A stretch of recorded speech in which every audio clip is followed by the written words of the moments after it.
அஸ்ஸலாமு அலைக்கும். கோதுமை மாவு மைதா எதுவுமே யூஸ் பண்ணாம இவ்வளவு சாஃப்டான சப்பாத்தி ரெசிபி தான் உங்களுக்கு சொல்ல போறேன். சொன்னா நம்புவீங்களா? இதை கேரளால பத்திரின்னு சொல்லுவாங்க.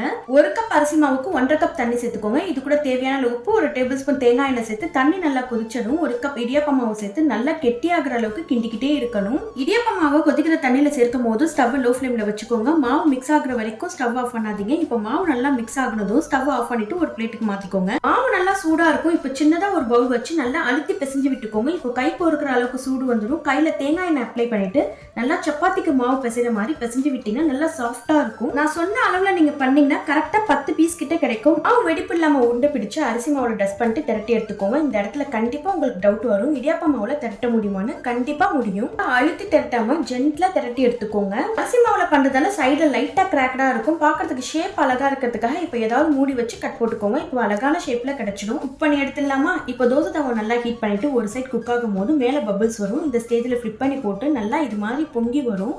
லைட் கோல்டன் கலர்ல 2 சைடும் நல்லா குக் ஆகுறதும் நல்லா கிளீனா இருக்கிற கிளாத் வச்சு மூடி போட்டு வச்சிங்கன்னா ரொம்ப நேரத்துக்கு நல்லா சாஃப்டா இருக்கும். உங்களுக்கு வீடியோல பார்க்கும் போதே தெரியும், எப்படி ஹோல்ட் பண்ணாலும் கண்டிப்பா கிளியாது, நல்லா சாஃப்டா இருக்கும். டெய்லி நைட் என்ன பண்ணலாம்னு யோசிச்சீங்கன்னா ஒரு தடவை இதை ட்ரை பண்ணி பாருங்க. பிடிச்சதா லைக் பண்ணிட்டு ஷாஸ் கிச்சனை சப்ஸ்கிரைப் பண்ணிக்கோங்க.